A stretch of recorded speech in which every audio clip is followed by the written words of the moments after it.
इस वीडियो में मैं डिस्कस करने वाला हूं maximum covalency and formation of multiple covalent bonds. देखिए, nitrogen, phosphorus, arsenic, antimony, bismuth पे कॉमन ये है कि वैलेंस इलेक्ट्रॉन्स 5 हैं, लेकिन नाइट्रोजन के अंदर सिर्फ सेकेंड ऑर्बिट के और सेकेंड ऑर्बिट के अंदर जो है S एंड P ओनली होता है। लेकिन जो फास्फोरस के बाद जो एलिमेंट्स हैं उसके अंदर थर्ड ऑर्बिट से जब स्टार्ट होता है फोर्थ फिफ्थ, तो उस पर D भी आ जाता है। तो D ऑर्बिटल होने की वजह से नाइट्रोजन छोड़ के जो बाकी जो एलिमेंट्स हैं इस ग्रुप के अंदर वो थोड़ा अलग ढंग से बिहेव करते हैं और उनका कोवैलेंसी जो है वो 6 तक चला जाता है। नाइट्रोजन का मैक्सिमम कोवैलेंसी जो है 4 तक जाता है। तो यही हमें देखना है कि 4 क्यों हो गया, 5 तक क्यों हो गया और 5 से भी ज्यादा 6 क्यों हो गया फास्फोरस, आर्सेनिक, एंटीमनी के केस में। तो वो सारा चीज मैं आपको एक्सप्लेन कर रहा हूं इस वीडियो में। तो सबसे पहले हम देखेंगे जो जनरल इलेक्ट्रॉनिक कॉन्फ़िगरेशन है। जनरल इलेक्ट्रॉनिक कॉन्फ़िगरेशन है NH2NP3। अब वैलेंस इलेक्ट्रॉन्स 5 है, तो बताइए कि ऑक्टेट गेन करने के लिए तो 3 इलेक्ट्रॉन की जरूरत है। तो यहां पे यदि ये शेयरिंग करता है, अब नॉन मेटल है तो शेयरिंग करेगा ये, तो 3 इलेक्ट्रॉन से यदि शेयरिंग करेगा तो इसके ऑक्टेट कंप्लीट हो जाएंगे और यहां पे वैलेंसी हो गई 3। तो 3 वैलेंसी कॉमन सबके लिए है। तो यहां पे यदि मैं नाइट्रोजन लेता हूं तो ये है 2H2 2P3। नाइट्रोजन का बिल्कुल अलग केस है क्योंकि यहां पे D ऑर्बिटल है ही नहीं। अब यहां पे S ऑर्बिटल के अंदर 2 इलेक्ट्रॉन हैं और ये देखिए ये P हो गया और P के अंदर जो है 3 इलेक्ट्रॉन हैं। अब टोटल 5 वैलेंस इलेक्ट्रॉन है। Then to get the nearest octet configuration it requires 3 electron. तो यहां पे ये 3 वैलेंसी शो करेगा क्योंकि 3 अनपेयर्ड इलेक्ट्रॉन्स हैं। Since 3 unpaired electrons, hence valency हो गया 3। अब देखिए, ऑक्सीडेशन स्टेट +5 होना वो अलग चीज है और कोवैलेंसी ये एक अलग चीज है। ऑक्सीडेशन स्टेट तो फ्रैक्शनल भी हो सकता है लेकिन कोवैलेंसी तो फ्रैक्शनल नहीं होगा। तो यहां पे हम देखेंगे कि नाइट्रोजन जो है ये 3 किस तरह से देता है और मैक्सिमम इसका क्या ऑक्सीडेशन स्टेट होता है। तो अब ये देखिए, मैंने लिया एग्जांपल NH3। अब नाइट्रोजन का 2 इलेक्ट्रॉन यहां पे, 3 इलेक्ट्रॉन यहां पे है और NH3 के अंदर sp3 हाइब्रिडाइजेशन होता है। तो जब यहां पे sp3 हाइब्रिडाइजेशन है, ये कैसे sp3 हाइब्रिडाइजेशन है, वो केमिकल बॉन्डिंग के वीडियो में आप देखिए। यहां पे sp3 हाइब्रिडाइजेशन आने से हम यहां बोलेंगे कि कोवैलेंसी जो है कितनी हो गई, कोवैलेंसी इज 3। लेकिन ये मैक्सिमम नहीं है। जब NH3 एक प्रोटॉन को गेन करेगा तो देखिए यहां पे जो है वैलेंसी अब बढ़ जाएगी और हो जाएगा 4। तो यदि मैं यहां पे NH3 और एक प्रोटॉन, ये H+, ये क्या है, प्रोटॉन है, तो अब यहां पे देखिए ये बन गया NH4+। यहां भी हाइब्रिडाइजेशन sp3 है, यहां भी हाइब्रिडाइजेशन sp3 है, लेकिन ये एक लोन पेयर की वजह से ये हो जाता है पिरामिडल। और जब ये एक H+ आ गया, वहां पे एक प्रोटॉन आ गया, तो ये हो जाएगा टेट्राहेड्रल। टेट्राहेड्रल। तो मैक्सिमम कोवैलेंसी जो नाइट्रोजन की है वो है 4। तो मैं यहां पे लिखते जाऊंगा, ये देखिए ये है एलिमेंट और यहां पे मैक्सिमम कोवैलेंसी। तो नाइट्रोजन के केस में आ गया 4।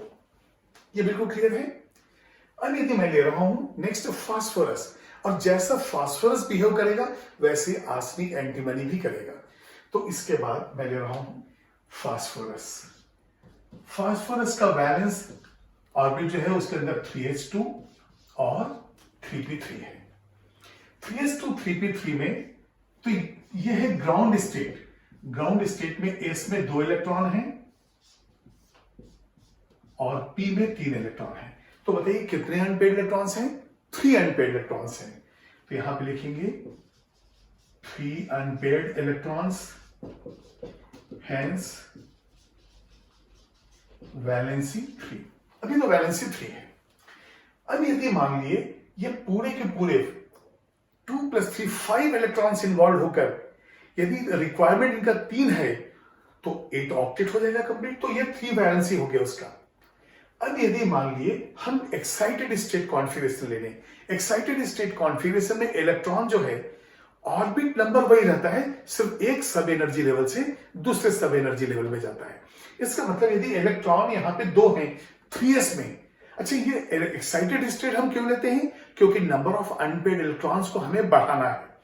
अब यहाँ पे ये पेयर्ड है, ये 3 अनपेयर्ड है, तो जब यहां से इलेक्ट्रॉन एक्साइट होगा वो जाएगा नेक्स्ट सब एनर्जी लेवल में, लेकिन ऑर्बिट नंबर 3rd ही रहेगा। तो यहां पे अब मैं लिखता हूं excited state, ES excited state. यहां पे ये हो गया एक्साइटेड स्टेट। अब क्या होगा, ये 3s2 से एक इलेक्ट्रॉन इधर शिफ्ट करेगा, तो ये हो जाएगा 3s1, 3p3 और 3d1। अब ये देखिए यहां पे s में एक इलेक्ट्रॉन हो गया, p में 3 इलेक्ट्रॉन हो गया, और यहां पे ये जो d है इसमें भी एक इलेक्ट्रॉन हो गया। तो अब जो टोटल नंबर ऑफ इलेक्ट्रॉन्स जो अनपेयर्ड दिख रहे हैं वो टोटल 5। ये 5 अनपेयर्ड इलेक्ट्रॉन की वजह से फास्फोरस का अब वैलेंसी हो गया 5। जब इसका वैलेंसी ग्राउंड स्टेट में 3 है तो हम एक फॉर्मूला ले सकते हैं PCl3, जहां पे 3 को वैलेंसी है। और जब हमने लिया PCl5 तो यहां पे एक्साइटेड स्टेट आ गया। यहां पे अमोनिया ये कैसा था, पिरामिडल था, ये कैसा था, टेट्राहेड्रल। अब देखते हैं हम लोग PCl3 और PCl5 के भी क्या स्ट्रक्चर होते हैं, इसको नोट कीजिए आप। अभी तक हमने फास्फोरस की कोवैलेंसी 3 और 5 देखी। तो एग्जांपल हम लेंगे फास्फोरस के लिए। यदि वैलेंसी 3 है तो यह है PCl3 और एक है PCl5, लेकिन ये मैक्सिमम कोवैलेंसी नहीं है। अब देखेंगे कि मैक्सिमम कोवैलेंसी इसका कितना होगा। ये जो PCl5 है ये वेपर फेज में मोनोमर है, लेकिन सॉलिड स्टेट के अंदर ये आयनिक है। तो यहां पे इसको लिखेंगे in solid state it is आयनिक। ये देखिए सॉलिड स्टेट के अंदर ये आयनिक है and it is in the dimer form, and it is in the dimer form. अब ये बताइए डाइमर फॉर्म का मतलब क्या हो गया, ये P2Cl10 हो गया। तो ये है हमारे पास P2Cl10, और ये जो P2Cl10 है ये आयनिक है। P2Cl10 इज आयोनिक, यहां पे मैं लिख देता हूं इज आयनिक। अब आयनिक है तो देखिए ये 2 आयन्स यहां पे हैं, एक है PCl4 प्लस और एक है PCl6 माइनस। ये जो P2Cl10 तो इसमें पॉजिटिव आयन और निगेटिव आयन है, इसको हम ऐसा लिखते हैं, ये देखिए PCl4 ये प्लस हो गया और PCl6 ये माइनस हो गया। जब इसके हाइब्रिडाइजेशन की हम बात करते हैं तो यहां पे हाइब्रिडाइजेशन आता है sp3 और यहां पे आता है sp3d2। अब sp3d2 की वजह से कोऑर्डिनेशन नंबर 6, फास्फोरस से जो नंबर ऑफ एटम्स जो जुड़े हुए हैं वो कितने हैं, वो है 6। तो मैक्सिमम कोवैलेंसी फास्फोरस की कितनी हो गई, 6। तो यहां पे 6, यहां तो 4 कम है, तो यहां पे लिखेंगे therefore maximum covalency of phosphorus 6 हो गया। तो जैसे हमने नाइट्रोजन का 4 हाईएस्ट निकाला, फास्फोरस का 6 निकाल लिया, ऐसे ही हम देखेंगे जो आर्सेनिक है, एंटीमनी है, इनके भी 6 होते हैं। जैसे कि SbF6 माइनस, AsF6 माइनस। अब देखिए AsF5, SbF5 ये तो कॉमन रहेगा पेंटाफ्लोराइड, लेकिन जब एक फ्लोरीन उसमें और ऐड होता है, फ्लोराइड आयन ऐड होता है, तो वो हो जाता है ये 6 कोवैलेंसी वाला जो है आयन। तो यहां पे देखिए आप SbF5 है, और जैसे जेनॉन डाइफ्लोराइड ये सब जो है फ्लोरिनेटिंग एजेंट है जो फ्लोराइड आयन को प्रोवाइड करेंगे। और यहां पे F माइनस आया तो ये हो गया SbF6 माइनस। वैसे जो आर्सेनिक पेंटाफ्लोराइड है SF5, जब ये एक फ्लोराइड आयन लेगा तो ये हो जाएगा SF6-। तो जैसे PCl6- हो गया, वैसे इन सब में इनका जो ऑक्सीडेशन स्टेट है वो तो +5 ही रहा, लेकिन मैक्सिमम कोवेलेंसी कहां तक चला गया, 6 तक चला गया। तो इसलिए ये जो तीनों एलिमेंट है, आर्सेनिक, एंटीमनी और ये जो फास्फोरस, ये यहां पे 6। अब नाइट्रोजन का 4 है। तो क्वेश्चन ये आता है कि देखिए आप नाइट्रोजन में NCl3 बनाए, फास्फोरस ने PCl3 बनाया, इसी तरह से ये आर्सेनिक AsCl3, SbCl3, BiCl3 ये सब बना लिए, लेकिन नो NCl5। ये क्यों, ऐसा क्यों हुआ? हमारे पास PCl5 है, ये पॉसिबल है, लेकिन नो NCl5। NCl5 ये जो है ये नॉट पॉसिबल है। क्यों ऐसा हुआ वो मैं एक्सप्लेन करता हूं, इसको लिखिए आप। अब सबसे पहले लेते हैं कि NCl3 के अंदर हाइब्रिडाइजेशन क्या है और ऐसा क्या हुआ कि NCl5 या NF5 नहीं बनता है। तो सबसे पहले हम लेंगे NCl3, नाइट्रोजन जो है यहां पे देखेंगे आप 1s2, 2s2, 2p3 है, और इसमें कोई एक्साइटेशन का तो कोई सवाल ही नहीं है, क्योंकि सेकेंड ऑर्बिट में कोई d ऑर्बिटल होता ही नहीं है। तो हमारे पास s के 2 इलेक्ट्रॉन हैं और ये देखिए p के हमारे पास 3 इलेक्ट्रॉन हैं। जब हम हाइब्रिडाइजेशन कैलकुलेट करते हैं तो यहां पे हाइब्रिडाइजेशन आता है sp3। इसका मतलब एक s और 3 p ऑर्बिटल जो है हाइब्रिडाइज हो रहे हैं। ये देखिए sp3, ये पूरा का पूरा जो है हाइब्रिडाइज हो गया। अब जब sp3 हाइब्रिडाइज होगा तो कितने हाइब्रिड ऑर्बिटल बनेंगे, 4 बनेंगे, और 4 जो है टेट्राहेड्रली ओरिएंटेड होंगे, लेकिन एक ऐसा हाइब्रिड ऑर्बिटल होगा जिसके अंदर लोन पेयर ऑफ इलेक्ट्रॉन होगा। देखिए टोटल कितने इलेक्ट्रॉन्स हाइब्रिड ऑर्बिटल में जाएंगे, 5। अब हाइब्रिड ऑर्बिटल 4, और डिस्ट्रीब्यूशन आप जब करोगे तो पहले तो एक इलेक्ट्रॉन हुंस रूल हमें अप्लाई करना पड़ेगा, तो 1 2 3 4, और 5वां जो है वो पहले वाले इलेक्ट्रॉन को ये पेयर कर देगा। तो यहां पे 3 अनपेयर्ड इलेक्ट्रॉन और एक लोन पेयर ऑफ इलेक्ट्रॉन होगा, और जो अनपेयर्ड इलेक्ट्रॉन थे वही बॉन्डिंग करके बॉन्ड पेयर बनाएंगे। तो यहां पे एक लोन पेयर हो गया और यहां पे 3 क्लोरीन ऐसे आ जाएंगे। तो यहां पे देखिए हम लिखेंगे हाइब्रिडाइजेशन हो गया sp3। अब देखिए बॉन्ड पेयर 1 2 3, लोन पेयर 1 हो गया।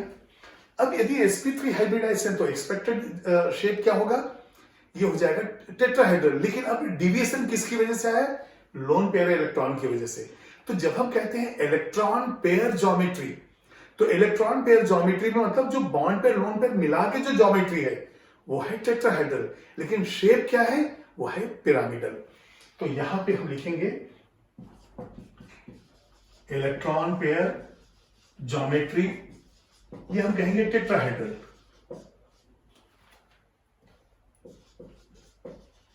और जब हम लेते हैं शेप, तो ये लोन पेयर की वजह से ये हो गया पिरामिडल, तो ये है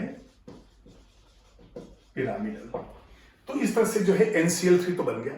अब PCl3 भी बिल्कुल वैसे रहेगा। PCl3 का पैरामीटर्स जो है shape, lone pair, bond pair सारे ऐसे ही रहेंगे। अब हम जाते हैं PCl5 पे और फिर देखेंगे कि PCl5 के अंदर जो हाइब्रिडाइजेशन है वो नाइट्रोजन के अंदर क्यों पॉसिबल नहीं है।